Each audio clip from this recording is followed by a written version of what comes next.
మారుతోంది. నా దేశం మారుతోంది. నిన్న జీఎస్టీ, మొన్న డిమానిటైజేషన్, ఆవలి మొన్న స్వచ్ఛ భారత్. అన్నీ చారిత్రక ఘట్టాలే, ఎవరూ ఊహించని విప్లవాలే. అమ్మాయిలు మొబైళ్లలో టైం తింటున్నారు, అబ్బాయిలు ఎదురు దెబ్బలు తింటున్నారు, లంచగొండులు లంచం తింటున్నారు, నేతలు గడ్డి తింటున్నారు. కానీ రైతు విషం తింటున్నాడు, జవాన్ తోటాలు తింటున్నాడు. నా దేశంలో ఇంకా ఆకలుందని ఎవడన్నాడు? మారుతోంది, నా దేశం మారుతోంది. ఇక్కడ చీపురు పట్టినోడు ఢిల్లీకి సీఎం కాగలడు, చాయ్ అమ్మినోడు దేశానికి పీఎం కాగలడు.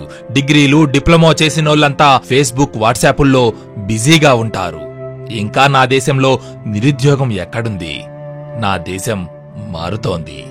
జపాన్ వాళ్ళు 7Gకి ట్రయల్ చేస్తున్నారు. మరి మనోళ్లంతా 11 గ్రూపుల్లోకి దేవుడి సందేశాన్ని ఫార్వర్డ్ చేసి ఫ్రీ రీఛార్జీ కోసం ఎదురుచూస్తున్నారు.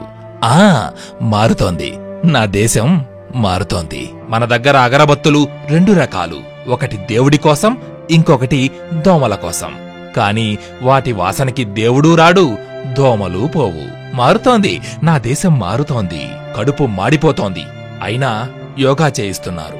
జేబులో చిల్లర లేదు, అయినా బ్యాంకుల్లో ఖాతాలు తెరిపిస్తున్నారు. తలదాచుకోవడానికి గూడు లేదు, కానీ టాయిలెట్లు కట్టిస్తున్నారు. ఊళ్ళలో కరెంటు లేదు, కానీ డిజిటల్ ఇండియా బాట పట్టిస్తున్నారు. మనం కులం కంపులో దొర్లుతున్నాం, రోడ్డు వంపుల్లో స్వచ్ఛ భారత్ అంటున్నాం. మన గోవులు హైవేల మీద చస్తున్నాయి, మనోళ్లు గోరక్షణ కోసం చంపుతున్నారు.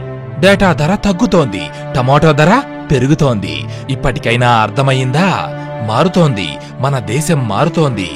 అవును, నా దేశం మారుతోంది. జై జవాన్, జై కిసాన్, జై భారత్. మారుతోంది, నా దేశం మారుతోంది.